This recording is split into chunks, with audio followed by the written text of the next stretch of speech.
Joining me now is North Carolina Lieutenant Governor Mark Robinson, the man who wants to be the next governor of the Tar Heel State. Lieutenant Governor, first, welcome to Newsmax. Thank you for having me here. It's a pleasure to be here. All right, let's get to this. I'm wondering how many other schools in North Carolina are now being used as, campaign recruiting offices for Kamala Harris. I'm not real sure how many more, but I can tell you this, and I am not shy about saying this.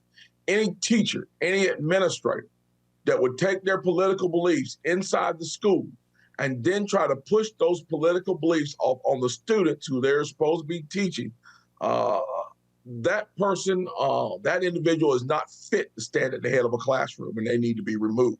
They need to step down. I am a strong conservative, and I have aspirations of one day teaching at the college level.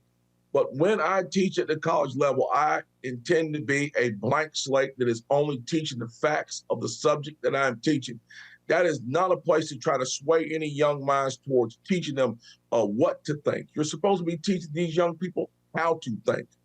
And the fact that they're doing this openly is despicable. But it's just another despicable thing we see coming out of Democrats these days. And Lieutenant Governor, especially in a battleground state like North Carolina, we checked state law, and according to our reading of the law, it's illegal for public servants, government workers, to do something like that, and especially to use those government emails to recruit students. So if in fact laws were broken here, should those teachers, should those administrators be held accountable? Absolutely, but unfortunately, we have a balance of power in this state that's out of whack.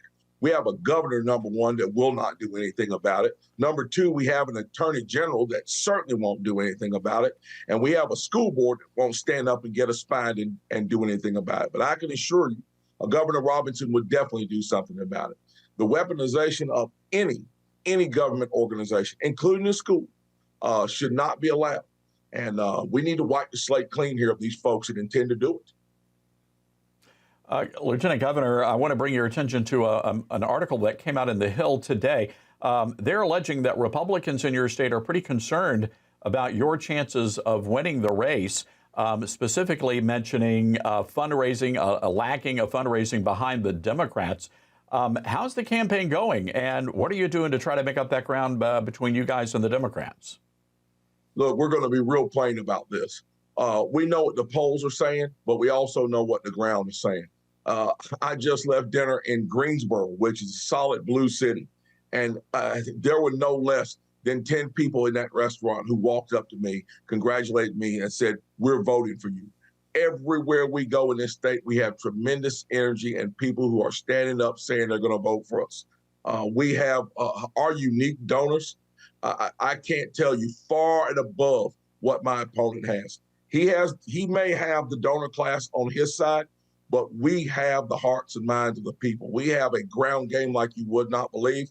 And I guarantee you those naysayers, they're going to be shocked on November 6th.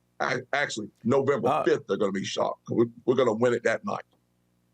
There you go, Lieutenant Governor. I want to get your take on this. Doug Emhoff, Dougie, that's what Kamala calls her husband, Dougie and Tampon Timmy Waltz, his new best friend, are having this sort of white man bromance thing going on. Let's watch this.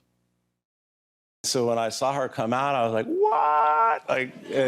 But my new best friend, Tim Walls, is right next to me, and he's just losing his mind. So we bond a little bit behind the stage, and then, oh, here we go, walk up. And now this is you guys really doing a real, kind of white guy hug thing there. I missed that in my white guy handbook, Lieutenant Governor. I didn't know we had a white guy hug. Look, one of the things as I talk to voters, particularly black voters, when I tell them about some of the policies of this strange individual from Minnesota, they are absolutely flabbergasted by some of the things that this man believes. And this is just another example of it. They try to say that J.D. Vance and Donald Trump are weird. They try to say that I'm weird. Does it get any weirder than this? These people are nearly insane. And they're not just insane in their actions like that. It's their policies that are insane. have the country in an absolute shambles, both in a security sense and an economic sense. So that kind of behavior does not shock me out of these individuals.